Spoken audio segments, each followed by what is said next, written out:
It's Sonic Weekly. David, Grant, and Bo. It's Sonic Weekly. The 7 days or so. It's Sonic Weekly. And it's time to start the show. Let's fucking go. Sonic Weekly. Hello and welcome back to the show. Welcome back to me. I'm Grant, back at the controls of Sonic Weekly, podcast about Sonic the Hedgehog every 7 days or so. And with me, so glad that he's back, so glad that he filled in, it's Bo. Greetings and welcome to Sonic Weekly Podcast, the show where we talk about Sonic with friends. My name is Bo. I'm not at the controls anymore. But I really like that intro. It's so clean. I like the talking Sonic with friends. Like, that's really good. It's a lot better than like a messy, chaotic, like half-assed singing along to the lyrics. But we can see what works. And then you know who's the star of our show? Out of the shadows into the spotlight, it's David the Lurker. Hi, David. Whoa, hi, Grant. Hi, Bo. That's right. Both of you are here. Grant, you're back. Grant and back almost rhyme. And I'm into that. You I think just returned from the Eggman Expo. That's right. That's where you were. You weren't dealing with having births. No, you guys, this is already canon in the show. It's already in the show Wikipedia. You guys have announced the birth of my new son, the King, Knuckles. Uh-huh. And I was appreciative of that, and that was very exciting. And he was a fan. He's a baby, but he gave it some good poops. So which I think means he likes it, because that's how he demonstrates he likes things right now. He's an infant. Hey, stay tuned for dad humor. Bo's a dad. I'm a dad. And you know who's a daddy-o? A cat daddy-o. He's also a game developer, friend of the show. He's on all the time. It's Michael Stearns. I brought him with us, too. Hi, Michael. Sonic is past Act 2. I'm talking to you. Oh, yeah, that's right. I forgot you had that. Yeah. I did, but... That's good. Yeah. That's really good. We had to have Michael back on because between him and Ryan, it's like who's going to be the most frequent guest. And yeah. We're going to keep it neck and neck. Yeah, it is neck and neck. Yeah, you guys, I think, are the most frequent. Smoovies would be up there, I think. Jack of Old Games. Trying to think of who. Ashlyn, Mother of the King. Hey, so I'm back. What's up? And you know what else is back? Sonic Racing CrossWorlds had the open, what was it called? The open beta network test? Open network test. Open network test. It's feeling more like a real thing. Not that I actually played in the network test, but lots of people did and are talking about it. And also, I've been listening to the soundtrack while I work all week, and now I'm pumped. Let's do this game. The marketing has finally worked on me. Okay, it took 8 months. 6 months, however. I mean, we learned about it last December at the Game Awards. Oh, God. So it has been a while, but I played it. David, did you play it?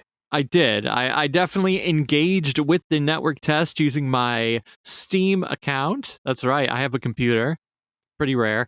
I played it on PlayStation, all the consoles, PlayStation 5, Switch, and Xbox. What? I have them all. It's embarrassing, but I do. And I played them all to test them for you. And Michael, also, you played it, I think, also on Switch, right? I played it on Steam, and then I played it on Switch 2, thinking that I would be like, oh, I'm going to see what it looks like on Switch 2, but I was wrong, because I was just playing on a Switch And we'll get to this later, but I am excited also for Michael to be here, because Michael has a Switch 2 and has played Mario Kart World. So finally, I could talk about it with somebody here, and we can compare it. We'll get to this, but we can compare it to how it feels to Sonic Racing CrossWorlds, which every YouTuber is doing. My whole YouTube feed is all like, Mario Kart World is cooked, and Sonic Racing CrossWorlds is doing the cooking. And you're eating my dust, because we're going to have a whole meal, which is this piece of content. So we'll talk about that. But what else are we going to talk about? Well, it's good to see you. There's more Rings of Saturn around. There's more 32-bit paraphernalia. It's good to be back with the bros, with the shows.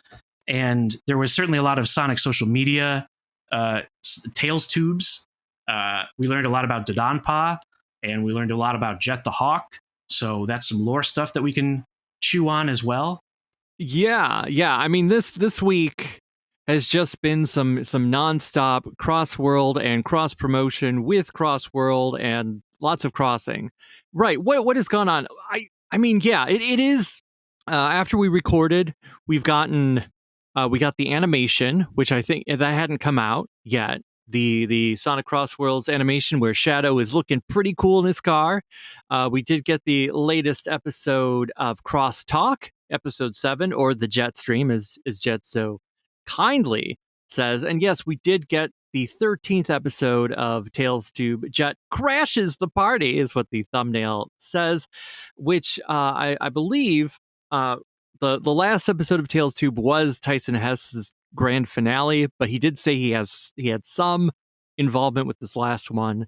We don't know what he did exactly here. I don't know if he said it yet. I haven't seen it on social media if he did, but I guess this is the true Tyson finale of Tails Tube. Yeah. And really it is just dominating that test, that open test. And if you missed it, like Bo did, Bo, where were you? What were you doing? Yeah, I don't know. I was looking into some old game, I'm sure. Oh, okay. They did announce that a single player demo, is coming before the release, which is, wait, when does this game come out? It's 25th. this month. The 25th, right. Yeah. So I guess we're getting another demo, which I would assume is really just what the single player was in the open test, which was that first Grand Prix. I would be surprised if it's anything more than that. I was thinking that between the earlier playtest and this one, we may have seen all of the base tracks, because there's okay, so I put a list together earlier in our server. E-Stadium, the Flower Level, Water Palace. Do you say it Apotos? Apotos? Say it fast. Abydos, Mystic Jungle, Seaside Hill, Metal Harbor, the Colors Mall, the Maybe 2 Point Museum, and the Not Sandopolis, Not Sandhill, Sandhill. I don't know if I'm missing anything, but that's 2, 4, 6, 8, 10, right? And then for the CrossWorlds, we saw Pirate World, Sky Road, Alaska, the Magma Planet that is connected to our favorite game, Galaxy Force 2, Dragon Road from Sonic Unleashed, Dino Land maybe from Sonic and the Secret Rings, and the Bingo Roulette Road, which is 2, 4, 6, 7. So maybe I'm forgetting something. But in any case, I was looking it up on one of the wikis, and it seems like it kind of fills out, several cups. And I just wonder how much we don't know, because they've shown us a lot. We've played a lot. By the time we were playing the beta or the demo in September, I'm just ready for the game to come out. That's my headline for playing it this weekend. I'm ready for the game. And I don't know how much I'm going to play it online. I play Mario Kart online, but I didn't often play Team Sonic Racing online. I never played Transformed online. So I'm pretty used to just having fun with the computer. I didn't do that a lot because this was the point of it was the network test, so I was online mostly. You were doing Sega's request. Yes, it was. I played through the Grand Prix twice because I wanted to do it on each platform, I guess. So yeah, I guess not a very good or 3 times Sega helper. Right. I played. What did you think? What's like the best and the worst track? Are there memorable enough tracks to identify best and worst? That's right. Because, Bo, you just asked that. And I remember, Grant, we had a conversation offline where you were like, what's your favorite one and what's the worst one? And I gave you an answer. But I'm like, what was my answer? I think a lot of people didn't like Mystic Jungle. Yeah, Mystic Jungle, I think, was the one I didn't. That one feels like the most bottomless pity. Like, you could just fall off that track. It's just like in Sonic Forces. If you're not careful, you're going to die, and then you're going to die again, and you're going to die again.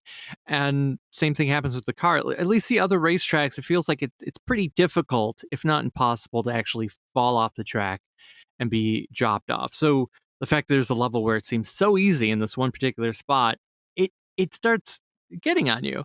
And it's not like falling off a track is a rarity. In plenty of Mario Karts that I've played over the years, not Mario Kart World, I haven't played that yet, but I've definitely fallen off the track and had Mr. Flying Turtle Man. I feel bad I can't think of his name at the moment. Just drop you off. Lakitu.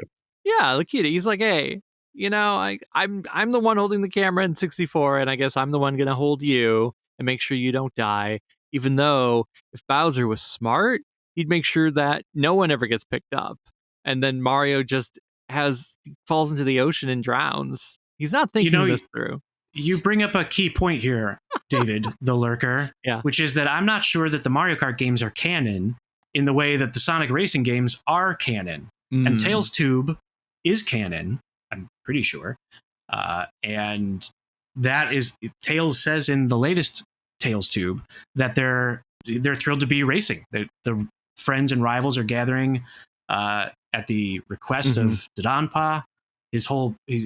Michael and I were talking. He's got the whole. I think the first thing I want to say is that it feels a little bit like Sonic and friends are doing the same work that Sega asked us to do with this test, because they wanted to test out the network stuff. And Dodonpa is, I guess, getting free labor out of them to participate in these frankly dangerous races. Like, we've seen the intro where that animation where like characters are exploding left and right. Cars are being cut in half.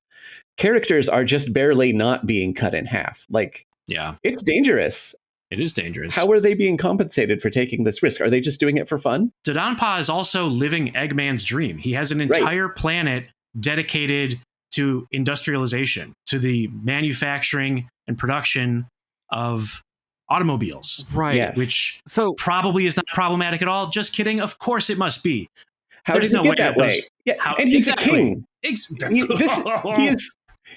is literally a king. He's wearing a crown. Yeah. He's not just wearing it for fun, I think. How is this guy not a villain is our point, populations right? were displaced. The environment was destroyed.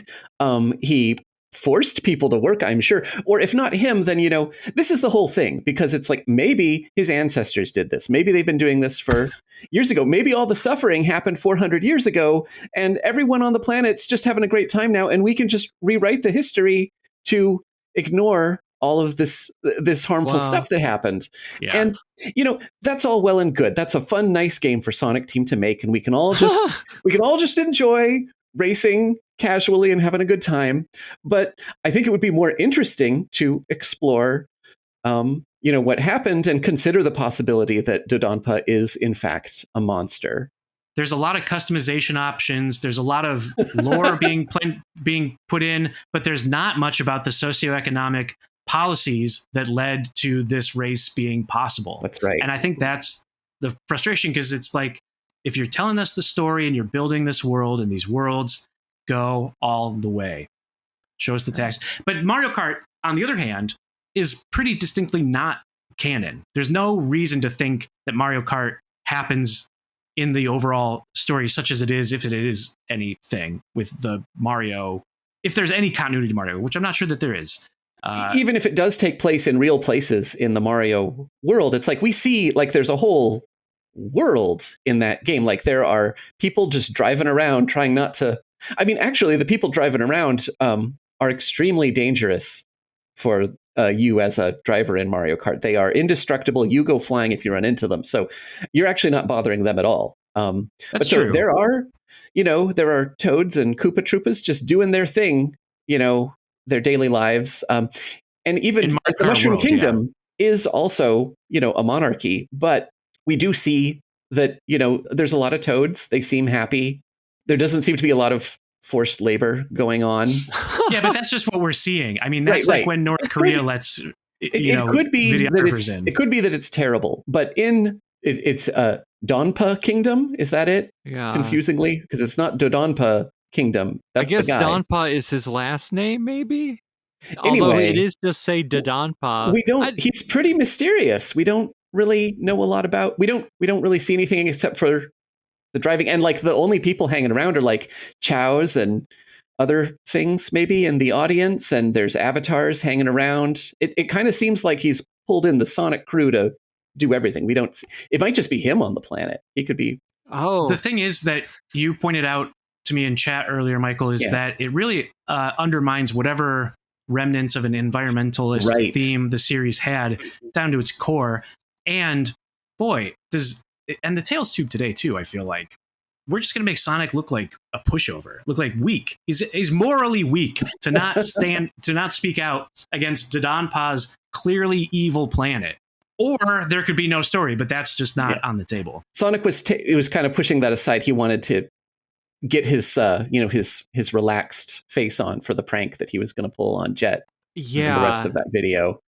Because the whole thing with Dodonpa is kind of like, whoa, hang on, Tails. That's interesting that you're very pro Dodonpa. You've really, bought into the hype here. Go back to that, and then but no, Jet's here. We're gonna let him talk for a while. A lot of Jet lately. A lot of Jet. Jet is. I mean, are they putting Jet up, like positioning Jet to be? Well, I guess it's that third space, right? You have your heroes and you have your villains, but we always really need that third space. We don't have the third spaces anymore in society. No, we finally don't. and I feel like, well, that's what it is, because they're not quite heroes and they're not quite villains, but they're not like, oh, Shadow's an anti-hero, which means he is a hero, but he's just angry all the time, is basically what it means in Sonic's world. And it's not like Rouge, where she is basically a hero, but she'll steal stuff and it doesn't matter. She's modern Catwoman, essentially. The Babylon Rogues are kind of like, well, what if Rouge didn't pal around with Sonic all the time? What if he was like, I actually don't know how to handle the curves the curves out here. That's what the Babylon Rogues are. And I guess I like that they're really pushing them a lot, because they pushed Mighty and Ray and they pushed the Chaotix, but when the Chaotix came back, it's like, oh wow, it's those obscure characters. And when Mighty and Ray came back, it's like, oh my god, it's those obscure characters. But here it's like, it's those obscure, they're not really that obscure. They had GameCube games. That was that's a Nintendo classic. But they're back, and Sega is like, look at them. Really, we're going to make videos, and they're going to talk, and we're going to sell merch with them on it immediately. They're what the fans are saying? They're saying, Jet, woo, woo, woo, woo, woo, Jet. Thank you, Paul. Oh man, do you think David is the wings beneath my? They should. They should. That's right. Why not? Why not? Paul McCartney, come on the podcast and defend why Jet can't be used for Jet the Hawk as his intro theme. Oh, nobody else gets a pop song nothing. It's in there just completely bizarrely. How else could they afford anything else? But Jet gets the song Jet by Paul McCartney and Wings from Big. I mean, what else is he doing? This is a big mistake in Sonic history involving Michael Jackson. Was like cool, but they should have got the Beatles. Yeah, that's right. That's right. Oh, right. That Sonic could have reunited them. Or the ones that were around. That's what they did before Anthology. Do you think if they took all the money they spent on all the marketing for CrossWorlds so far, could they license one post-Beatles song?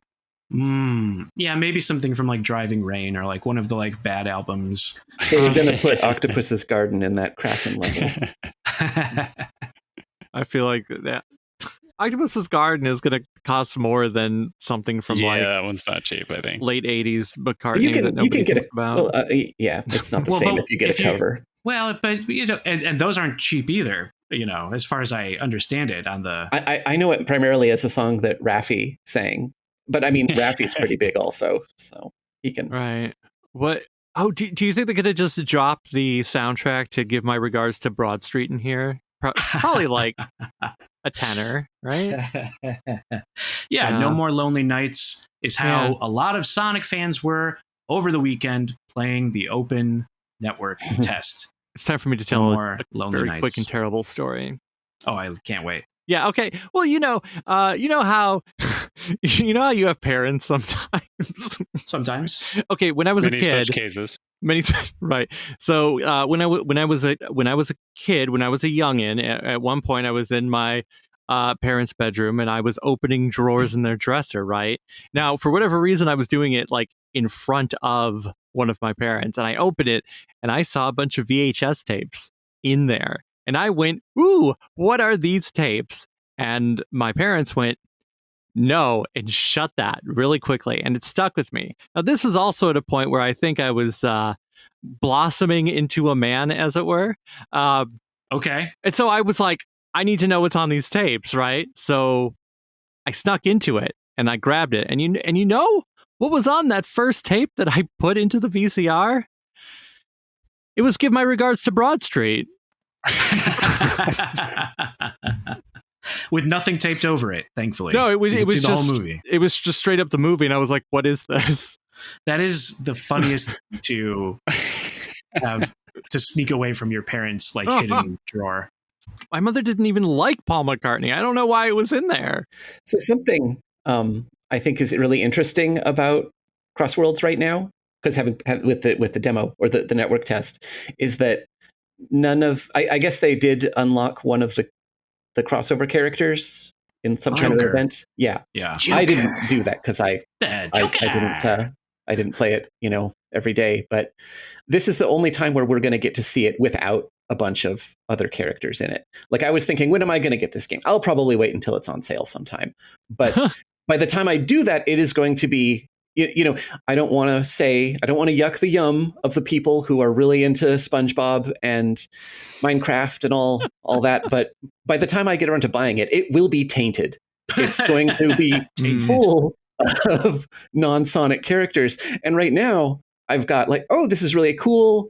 All of that stuff that I've been hanging up in my head, that it's like, oh, it just feels impure to have all of these characters from all these franchises all mixed in together when they could have done something more consistent. They could have had it crossed over with like one thing that had a lot of stuff that they could cross over. It's the same problem that I had with the Metaversus, where it's just kind of like, just throw everything at it. Whereas, like Nicktoons fighting is like, oh, that's cool. There's a common thread through all of this. So I am kind of curious how I will react to the game once all that stuff is in there. Will I be like, great, it's a ton of stuff? Or will I be all like, ugh, man, everybody online just wants to play as SpongeBob. What's that about?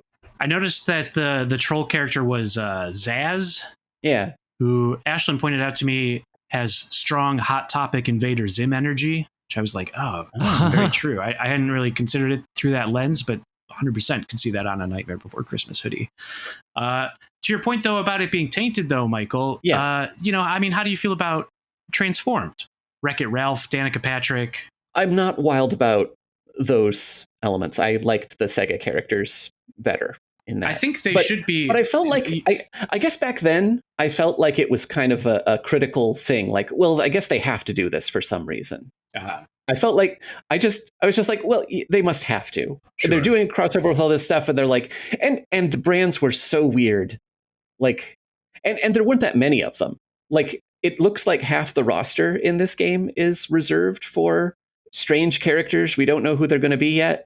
There's one category that's missing, but I guess that might be separate from some of the random Sega, because we know there's SpongeBob, Avatar, Ninja Turtles. Yeah. We got Pac-Man. But I guess those are different from like the Joker and Mr. Yakuza and Hatsune Miku. Right. And so Sonic Prime characters, don't forget Sonic Prime. There's the free characters, and then there's various DLC characters. Right. Yeah. So I guess the Sega ones are free. Maybe. And the season, the season pass. I hadn't considered the possibility that it would be like Mario Kart, where like half the characters could be variations on Sonic and like Pirate Knuckles and and Nine. Just Nine. That was his name. Right?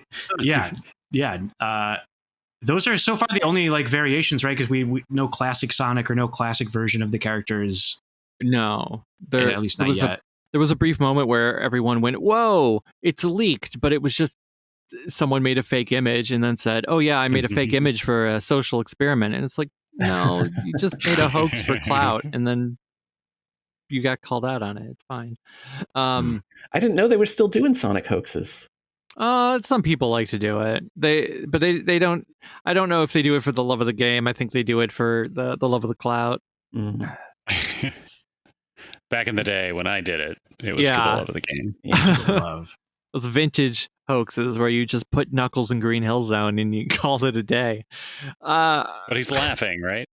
It would be nice if the Genesis games, or even the Sonic Adventure games, got a little more. There's Metal Harbor in CrossWorlds, and Sand Hill kind of incorporates a little bit of Sandopolis. I do really like the Green Hill Zone representation in, what is it, E-Circuit? E-Stadium. Yeah. I think that's a very like cool level. Yeah. A good use of that stuff. But yeah, I want Marble Zone. You could drive through Marble Zone Sky Sanctuary, Chemical Plant, the ones from Generations. You go deep, Spring Yard, Casino. I guess they've got to get some Chaotix levels in there. Mm-hmm. Everybody likes Botanic those Bay songs. Yeah, why not? Botanic Base. Botanic Base. Yeah, that's right. I mentioned I've been listening to the music, and my older son and I have been listening to it in the car on the way to school. And the kids, they love the Sand Hill remix track, especially when he says "Hopa." I really like the music for that stage. And earlier you asked for best and worst stages, and I would say Sand Hill is the one that I was always choosing. That and Metal Harbor. How do you feel about the flower level? I don't remember it well enough. A lot, and that's true of a lot of them. Is like they kind of just all seem a little bit the same because of the way that it drives. Right, like you're always either going straight or you're turning or drifting. That's how this works. But there's a certain rhythm to it that's different from Mario Kart World. And I feel like actually the constant comparisons between the two are extremely like the game that this really reminded me of in terms of feeling wasn't even the previous Sumo Sonic Racing games. It was Cruise and Blast on Switch and a little bit of Hot Wheels Unleashed, but Cruise and Blast especially has a very similar kind of feeling drift and boost. And it's weird to say that it feels like you're mostly driving straight ahead, because in Mario Kart World, one of the criticisms is that there's the straight ahead, like country road continuous ones rather than like the loops, which are saved for the last lap. Anyway, they feel very different. The boost, the turns, they're doing similar things, but I guess I'm saying that we should do the Mario Kart World comparison, because like we've talked about before as well, Cow is a very popular character, but what's the equivalent of Cow? Like where is Buzz Bomber or Caterkiller as an optional driver? Where's Flicky as a potential driver? Mm-hmm. It's all the big names. It's SpongeBob. It's the Ninja Turtles. It's all headliners. Everybody joining in. Again, like where's the sort of joke characters? Like even in Smash Brothers, the DLC, they threw in Piranha Plant. Got to have some joke characters. Right. Not just Joker. Not just Joker.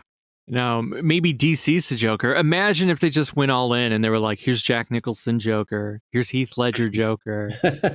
Here's Jared Leto Joker. Nobody picked I have to say that would be a pretty good joke.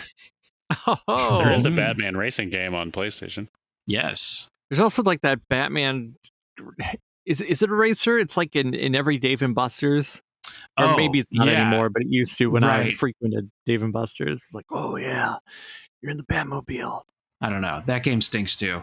I do think this is a little simple. Like this is very basic comment on these games, but I do really like having 3 laps, even if one of the laps takes you off to some other place for a little variety. Getting back to the first track or the first lap again for the third bit feels really good. It's like, yes, now I can do better. I even though I've done this track before, I messed up here. I'm going to correct the next time I go through it.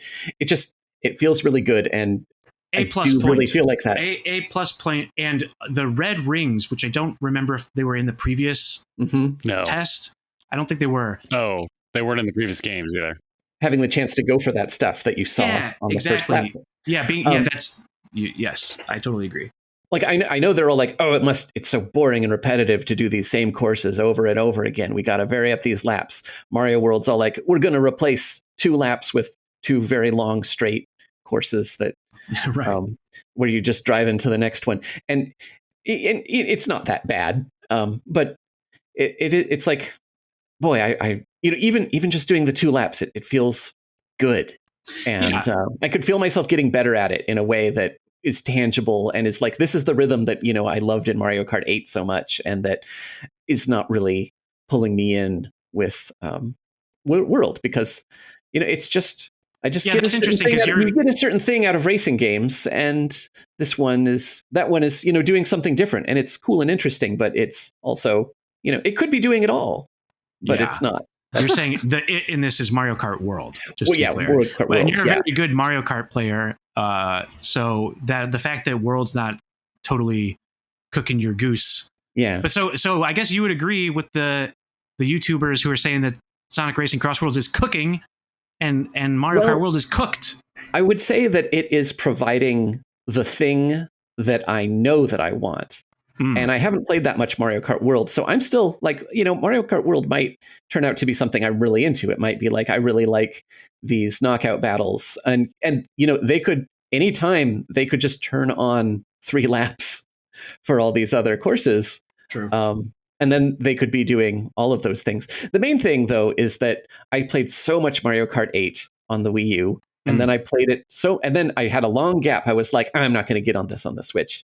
But then I did get it on the Switch. I was just watching videos of people playing it, and I was like, oh my God, I'm getting really hot for Mario Kart 8. I've got to get this on the Switch. Mario Kart 8 Deluxe is the premier version of it. So I got that, and then I put so much time into it, and then I played the DLC, and then I burnt out. And I got the Switch too, and I got Mario Kart World because it came with it, and it was a good, it's a good way to do it. But 98% attach rate. Isn't that low? Yeah. Yeah. What is the other 2 or 3% doing? Would they buy it for Cyberpunk? What are they insane? Ooh, I'm sure they know. I'm sure they know what they're after. I wasn't thinking like I want to play this game right now. I know that I will want to play it sometime. I know that the Mario Karting will be upon me at some point. So that's why I'm kind of like, well, I'm not in a big hurry to get Sonic CrossWorlds either, because I'm not really quite in that racing mode again yet. But I know that I will be. Yes. So. Mario Kart 8 Deluxe casts such a long shadow. Yeah. And that's really the thing. It also I love the aesthetic of Mario Kart World with like the sort of the 50s kind of vintage feel of everything, the road trip thing. But 100%. It's like, that is not as cool as your wheels flipping out and then, driving up the ceiling. That's in Mario Kart 8. Yeah, that was rad. very cool. And then Sonic is also rad. This game is cool. So it's doing this other cool thing. I mean, it's not doing it quite to the extreme extent that I think, it's a cool looking game. It's not a game that's appealing to like nostalgia for something that your dad experienced. Right. It's cool, but the Mario Kart thing is very old fashioned. So, it's interesting. In that way. So you would rank them Mario Kart 8 Deluxe number 1, Sonic Racing CrossWorlds number 2, Mario Kart World number 3. I would in terms rate of them your on interest right now. I don't know. I don't know which one I'm more interested in. Oh, okay. That's the thing. It's Mario Kart 8 is definitely my favorite, but it's old now. We have to bury it. It can never be played again. You can't like anything old. It's very clear, very obvious that Sonic Racing CrossWorlds and Mario Kart World are doing different things, despite both having World in the name. It's also very clear, very obvious that Mario Kart World is has a much bigger budget. It's not really fair to compare, considering the scope, considering the Mario Kart 8 Deluxe sold an insane amount of copies. It's on the Switch, and then you include the Wii U. So it's this. It's just that you can't. They shouldn't compare it because it makes Sonic look less than. But what makes it work for Sonic is the way that it's different. Although, is it different from Mario Kart 8? Is it different from Cruise and Blast? I think it is. It's doing its own thing because of the characters and the personality. Yeah. The question I think that a lot of these videos aren't addressing really, or they're not asking the question, is because they're all like, oh, will Sonic beat Mario Kart? That would be incredible. But the real question is, will either of these games get out under the shadow of Mario Kart 8? I mean, Mario Kart World is obviously selling really well relative to the Switch attach rate, but you're right that it's not. It's got a little bit of a criticism around it. Is it going to be like the game in the way that Mario Kart 8 was, and still could be? Because I was joking when I said that it's garbage and we should bury it now. It's actually still great, and I'm sure there's tons of people who are still playing it. I would be shocked if you tried to play it online and no one was there. Yeah. It's still, I think it's getting back to the Sonic's a bit of the underdog relative to Mario. Everyone loves Mario. The games are wonderful. They revolutionize whatever genre they touch. The movies sell 1 billion tickets, whatever else. But, Sonic's the underdog. He holds his own nonetheless. Absolutely. And I think I just wish, I guess Sonic fans occasionally are projecting unintentionally a small dick energy. They're too obsessed with Mario. They're too busy looking over the stall to be it's just forget about it. Just Mario is in its own class. There's nothing else remotely like it, but there's also nothing remotely like you. We're all unique snowflakes. And instead, being that it's more of an arcade racer, kind of dominate that genre, which I think it sort of does and will. Mario, the other big racer coming out this year is Kirby Air Riders, which also, despite being very chaotic, that's a similarity that Mario Kart World also shares. There's a lot of chaos manufactured in different ways. But again, I think it's going to have a very different game feel, despite being ostensibly in the same genre. I have to admit, that is the one that I'm really excited about. I'm really interested in it. And it's because it is so different. Because, I did play so much Mario Kart 8. I'm kind of like, I'm interested in games that play really differently. Like, I like that Sonic is close enough. It's a racing game. It's not just like Mario Kart, but it is similar. I think it did. Generally, people have agreed it is more like Mario Kart than previous Sonic racing games. Is that the case? Is that how people feel? I don't know. I don't know how I feel about that. I feel like this one is the most distinct from a Mario Kart. Oh, interesting. But like the weight, I guess I'm thinking of like the weight of the vehicles. Like they tended to feel very heavy. Yeah. With the Sumo developed ones. But yeah, I'm interested in something that is like a kind of weird, wacky kart racer energy, which I think the Kirby Air Riders has, but it's also like, it's really different. Like the way that you drift and turn and stuff is different. And it's cool looking, right? It's got like a crazy sci-fi angle to it. Air Riders. Yeah. David, what did you think of your time with racing? And then I do want to check in with Rings of Saturn, looking at the clock of the show. But David. Yes. Actually, David, think about what you're going to say. Just think about it for a second. Just think. Because we'll come back to this segment. And Bo, what have you been doing? you said you were looking into old games. You mentioned the Gotham Racer on PlayStation 1, which I have watched YouTube videos of, because it's sort of similar to the Sega CD Batman Returns game, which looks sick. Anyway, what's Rings of Saturn up to? How are you? Doing great. This week, I took a look at a couple of Sega-developed anime games on the Saturn. And so this is sort of obscure to Western audiences, but Sega CS1, like one of the real Sega development studios, did game adaptations of a couple of different anime series. Most notably, Neon Genesis Evangelion. Sorry, I don't watch anime. I don't know how to say it. And then Revolutionary Girl Utena. There you go. So these are, they're kind of weird games, I think, to a Western audience, and it makes sense that they didn't come out here. You kind of watch like an anime clip and then do like a mech fight and then more anime clips. But I found some cheat codes, as I do. And in the Evangelion one, it's the best thing because you can skip the anime clips and just get to the mech stuff. Oh, you can skip all the anime. I don't know. Maybe people want to watch the anime clips on the Saturn. Right. Anyway, so these haven't been published before. I always like to find something new in these things, and a little less flashy than a real live nude code for a boxing game or whatever. But I'm going to leave no stone unturned. And follow-up question to you, Bo, is how do you handle the fame and the from all the headlines that your blog generates? I just try to keep myself grounded. Yeah. Let people know that I'm a fan also of my own work. And yeah.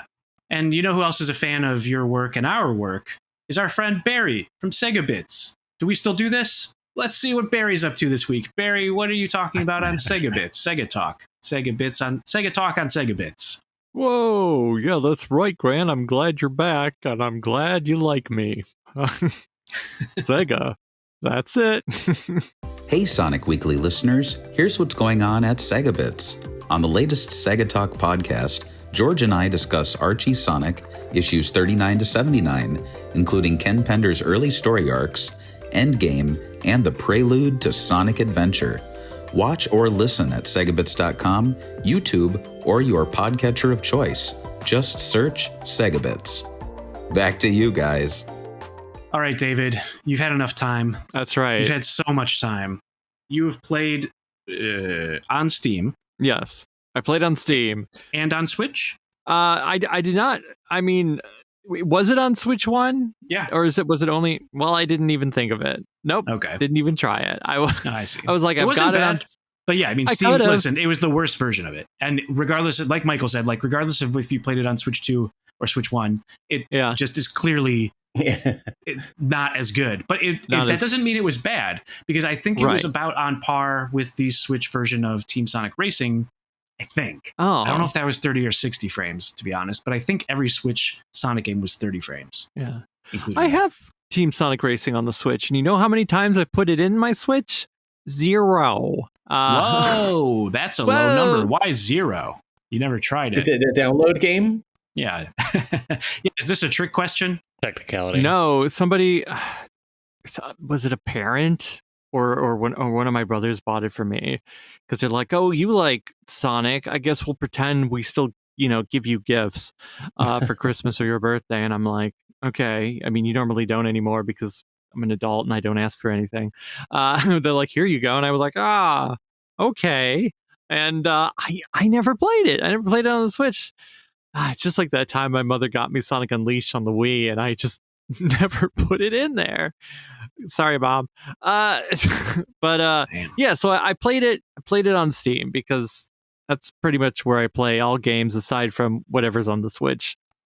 It's not Team Sonic Racing. Sonic kind of is the mascot of PCs, right? Like PC is unequivocally the best way to be a Sonic fan, right? Yeah, because it's not just, you don't have to worry about performance issues unless your computer's a potato, but also there's the mod scene. And, it feels like a lot of Sonic's lifeblood in the fandom comes from the mods. Yeah. I mean, heck, there were even some mods of the open network test, not just we're playing it before we're supposed to, but like there were already model swaps happening in mod wise, which is like, whoa, okay, like this game isn't even out yet and you're already messing with it. But I will say that I had quite a bit of fun with it. There were some issues with connections, like for whatever reason, sometimes it just die. At one point, it's a network test, not a it network is a network final. test. Yeah, I know it's not final, so I can't get too mad at it. One time the game yelled at me because my controller died while I was in the middle of a race, and then it went, "Oh, you stopped racing. That means you just quit and rage." And I'm like, "That's not what I did." And they went, "Oh, you have to lower your friend score or whatever it's called, your fair play score." And I'm like, "What? This is a thing? It's not my fault." I thought it controlled well. I thought it was fun. It was like, I feel like I should be winning, but a lot of the time I'm just in the middle of the pack, except the last day where I think the last race I did before it shut off, I was literally in last place. And I went, oh, okay, I guess that's the end of that. I didn't play with the extreme gear much. I should probably give it more of a shot later, but I was like, I'm just playing with cars. I just want to get used to this because I didn't really engage with Team Sonic Racing. I haven't dropped in hundreds of hours on, Transformed or even the original All-Stars Racing. Here's what's cool about the hoverboards, the extreme gear, is you just get to see your character model a little more. That's fun. You get to see their butt. Woo-hoo! I gotta say, Eggman looks great on the extreme gear. Yeah. Yes, I did play as Eggman on extreme gear. That is the other joke it. character, is Eggman on extreme gear. You're going to see a lot of that, I think. You just have to do it. You just have to. I played a little bit. I didn't spend too much time on buying things and customizing. I just was like, I just want to, let me just race. Let me just have, but I had way more fun than I was expecting. Yeah. And then I had a very scary thought, which is, do I actually want to buy this when it comes out? Because initially I'm like, oh, I'm just going to wait. I know I'm going to wait until it's on sale. It'll be on sale in like 2-3 months. It'll be $20. There's no reason for me to get it before then. But I'm like, I think I'm having fun playing it. I'm having fun playing it online. Does this mean I want to get it? Because if I wait 3-4 months, I will always lose because everyone else will know what they're doing and I won't. It's the FOMO that drives you. But it is one of those unfortunate. It's just like any sort of because I've never really been big into MMOs or anything. But if I was like, today, I'm going to start playing Destiny 2, I would be thrown into a world that everyone is already the best at. Right. And I'm like, I don't belong here. I don't belong here, sir. I think I'm going to do both. I think I'm going to get it day one and I'm going to wait. So I'm going to get it day one on Xbox and then I'm going to wait for Switch 2. Okay. That makes sense. That comes out at holiday time. It doesn't count as double dipping if there's more than 30 days. Yeah. Between. I guess so. That makes sense. I guess I could mention I saw this. Should I plug this? Why not? Yeah. You know, everyone follows Wario64 on your social media platform of choice. Yeah. But you know, I guess sometimes Wario64 does promotions, and on Planet Play, is that safe? Sure, why not? I don't even know what that is. But if you use the code Wario25, you can knock off a bit of the price on the Steam version. $52.49 for the normal and $67.49 for deluxe, which is a little bit less than like the $80 the digital deluxe wants to be. And I saw that and I'm like, do I want to do it? I haven't done it, but I'm thinking about it. And that's dangerous. And that tells me that maybe I like this game way more than I thought I would. What do you think, Michael? Is it something that did you say already that you're definitely going to wait for a sale? I'm expecting to wait, but this is an interesting thing about it because the FOMO is something that Sega's obviously planned because they've got 12 months of buildup and FOMO where like, do you want to get in now? Do you want to get in now? Look at this character. You want to, You know, I'm really curious about the Ninja Turtle presence. Because I like Ninja Turtles a lot. And I'm really is there going to be a course for Ninja Turtles or will it just be the characters? But the problem is that for me, that just makes me kind of want like a whole Ninja Turtles racing game. Like on the level of, was it Shredder Returns, the fighting, brawler? Yeah. Right. If they did a racing game on that level, you know, Sonic is like, I'm a big Sonic fan, right? I love Sonic. But the thing is, you know, it's like the courses are not necessarily going to cater to my specific Sonic interests. Whereas I kind of feel like a Ninja Turtles one, because my interest is a little more abstract, is going to be like, oh, this is cool. I'm discovering cool things about Ninja Turtles that I am going to appreciate in a different way. I'm open to Ninja Turtles in a way that I'm very focused, laser focused on Sonic. Lately, there's been a lot of Ninja Turtles games in different genres, so it doesn't seem impossible to, you know, that would be. It makes as much sense as Garfield Kart, and Sonic could absolutely cross over into it. Right, absolutely, it'd be great. Oh, imagine like you're racing as 80s Krang, and you know his body would be the car. Yeah, and then it could transform into a plane. You know, there are wings. He has wings. He has wings for arms. Yes. He does have wings for arms. Oh, it's so good. I'd be into that. With Smash Brothers Brawl, I'm not like much of a Smash Bros guy, but I bought Brawl just because I had enjoyed the build-up so much with all the little write-ups on all the characters. The dojo. This was before they were even doing like the crazy videos that they do now. Or maybe they did. Wasn't Sonic was Sonic the first one to get like a cinematic trailer? He was one of them, for sure. Him and Snake. Right. But I had just enjoyed the build-up so much. I was kind of like, I've got so much joy out of all these announcements and seeing the characters coming in. So it's possible that by the time I, you know, a few waves of characters into CrossWorlds, I might be like, you know, actually, I like this game Tainted. I'm into it now. We just don't know who's going to be there. If they do, like my pick for a weird choice for them to do is animated series from like the old one of Kirk and Spock, because you know Paramount.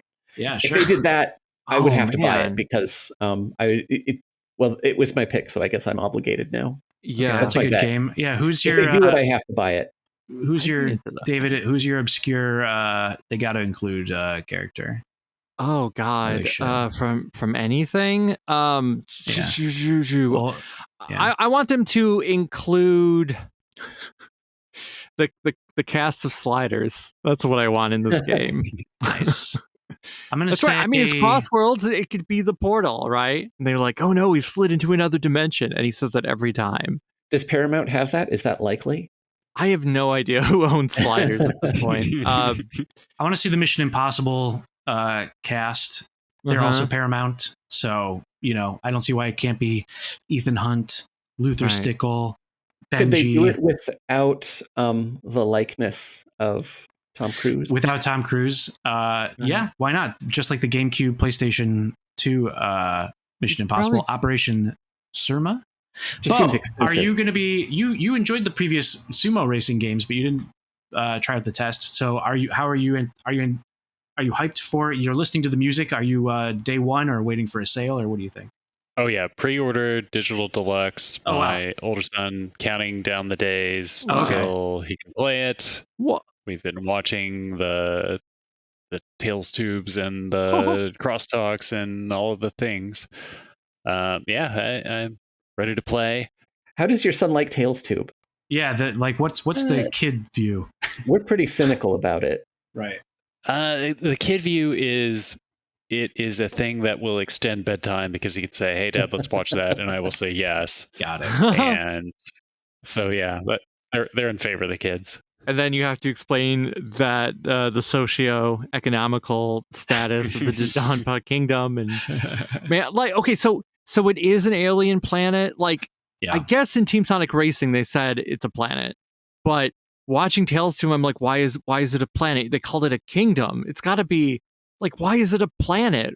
I kind of hate the fact that it's a planet. It should just. And they've got those rings now. They're warping in all over the place, so they don't need it to be a planet. Sonic's world was empty before all these floating islands and planets in the sky and planets that appear over lakes and parallel dimensions and aliens. Right. It could just be a little planet. Ooh, exactly. It might not be that big of a deal that he owns it. Right. Maybe it's a planet that orbits the Lost Hex, and that's why it is just a car place, because there's no room for anything else. I'd like to explore the connection to the pair of shooting games from the 32-bit era, Donpachi and Dodonpachi. I feel like those have to be related somehow. Okay. I want to know if Dodonpa is in the Epstein files, and then I want to see the truth. I want to see the truth of how that planet was developed, why it is the way that it is, and why is he alone? Oh, is there is there a Princess Tanuki on that planet? The fans love a female character. Just saying.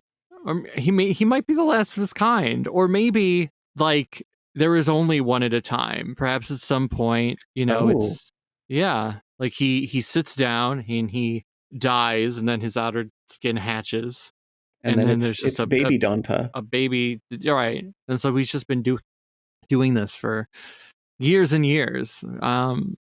Why? I don't know.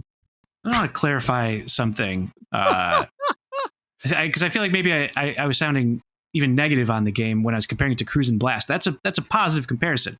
Cruise and Blast, a solid 8. Yeah, I'm real curious about this. I'm gonna ask you about this later. Right. What? Ask me now. I just want to hear more about Cruise and Blast. But Cruise and Blast is a blast. It's the best of the cruising games because you go fast. Okay. It's a lot of spectacle, which is also Sonic Racing CrossWorlds. It's got big dinosaurs and squids and magma planets and stuff. Whereas Mario Kart World, which is not what it should be compared to, is more of a cross-country trip doing its own thing. Cruise and Blast also has dinosaurs, also has pirate ships, also has you exploding through the moon or whatever. It feels like a Fast and the Furious themed video game. And I think this one feels like an arcade game more than the sumo racing games did. And that's the main thing that I'm trying to underline. It feels like I could be in the seat because it has that heaviness. There was criticism I was seeing even from some of our friends about how the driving in this felt compared to the sumo games. And it does feel different than Team Sonic Racing, I think, and Transformed. Would you agree or not agree? It definitely feels lighter to me than my memory of Transformed is very heavy. Yeah. Somehow they were really able to convey that feeling. Got it. Team Sonic Racing a little less so. I see. And this one's the lightest of them all, which is why earlier you're saying it's the Mario Kart-ist. That was what I was saying, yeah. Okay. Yeah. I see. Yeah. I see that view. Okay. The most Kart-like. Gotcha. Even if it perhaps, even though they're all in that style of multiplayer weapon craziness. How often did you crash into walls? Were we all crashing into walls? Oh, I crashed into walls a lot. That was something I thought was very interesting, that you do have a bit of a penalty for crashing into walls. You lose some rings. But the other thing that's very interesting, like this is a really nice thing, is that when you get hit by an enemy or a weapon, unless it's like the thing that flattens you, you don't get spun out very long. Like you get back up to speed pretty quickly, I thought. Maybe I just tweaked my car real good for acceleration, but maybe I like it felt like I wasn't stunned as long as I am in Mario Kart usually, and I thought that was very pleasant. Well, that's how we like to leave our listeners too, stunned and in a little bit of awe, because stunned and pleased. Yeah. Surprised and delighted, because it's been an hour, and that's what we promise you each week. Right, David? That's right. We promise you one single, solitary hour, 60 minutes of non-stop Sonic the Hedgehog action each and every week, delivered to you. Hey, look, you look at the time, you're like, whoa, I guess you've reached the end of another episode of Sonic Weekly. Hey, but that's all right. You know, if you want more of these thrills, more of these chills, and one or two spills, it's okay. Just say keep a towel handy. I guess you'd use a towel to clean up a spill. That's right. Or maybe bounty paper towel. Look, either way, however you absorb your spills, subscribe to this podcast using your podcatcher of choice, be it Apple Podcasts, Spotify, or for the Android faithful, Podcast Addict. Whoa! You can give us a rating, give us a review, do it in whatever app you use. We appreciate it. The algorithm appreciates it. But if you reject all podcatchers, we are also over on YouTube at Sonic-Weekly. You can like, comment, subscribe, all three at once if you want. And hey, our voices are joined, as always, by footage recorded by friend of the show, Jack of Old Games. If you've enjoyed what you've heard, let us know what you think. Let us know what you'd like to hear us talk about. SonicWeeklyPodcast at gmail.com. That's our email address. Drop us a line. We appreciate it. We have a mailbag section every once in a while. And emailing us is the only way you can get the link to our Discord server. Just ask for it. We'll send it off to you. And before you know it, you'll be talking to like-minded Sonic the Hedgehog fans about many things, up to and including Sonic T. Hedgehog. And you know what? You don't have to, but we would appreciate it if you're able to. Help support us just a little bit financially. That's right, we're over on Ko-fi. You can throw something in the tip jar, or for $5 a month, you can become one of our executive producers. That's to help offset the cost of production and hosting of this program. And you can become, just like PigDan, Pabsy, Sonikku, SavingThrows, Belgarion, Alt-Synth, Rat-Liker63, and Dr. Hate PhD. Those are our EPs, and you can be one too. And I can stumble over your name, just like I stumble over their names each and every week. Won't you love that? I know I will. What a motley crew of names. It's a lot. I like this. I like the screen names of who's supporting the project? Dr. Hate, Rat Liker. He likes rats, and this guy's a doctor in hate. Oh, that's man. right. The first time that you listed the executive producers in an episode, and I was listening, I was like, what on earth is happening? How are these guys in charge? I'm shocked. Right. Good for them, but incredible. Right. It's one of those honorary titles, I think. Sometimes right. We do what they say. They write a letter, we talk about that thing. Right. Whether they're Dr. Hate, PhD, we've read Dr. Hate's diatribes, and we've responded to him. All right. His doctoral thesis. Yeah, I think, yeah. Anyway, sorry, David, you were saying? Oh, yeah, I was finishing the show. But, I was thinking about that. You could probably put that credit on IMDb, right? You're like, yeah, I'm an executive producer. Look at my credits. Sonic Weekly. Not going to stop you? No. Yeah, but if you're not able to, don't sweat it. We just appreciate that you're here listening. And, hey, tell your buddies. They're all welcome. Thank you, Smoovies, for the edit, as always. Thank you, Michael, for joining us, being one of our returning guests, one of our fourth Beatles. That's right. I don't know. We'll have you and Ryan, and we'll throw a couple other people. We'll have a big fight to see who gets the honorary fourth title, who gets the fifth. I haven't really planned it out. Thank you, Bo, for your Boeing. I don't know. Thank you for being in orbit. And Grant, thank you for joining us again. We've missed you. We've missed you, buddy. We've missed you from orbit. We've missed you from the coast. We know that you've been out there. You know, you're starting your parental journey. Soon you'll have to be the parental and the parental guidance suggested. Like, you will have to be what has been suggested. Damn. Yeah. That's trippy. Thank you, David. Thank you, Bo. Thank you, Michael. Thank you, dear listeners. And thank you, especially Bo and David, for doing so great in my absence. I will occasionally be in and out of the show because of the newborn status. But here I am this week. Maybe I'll be here next week. We'll fucking see. Okay. Just wanted to let you know, if I'm in and out, don't read too much into it. That's all. Okay. Anything else? No. Bye.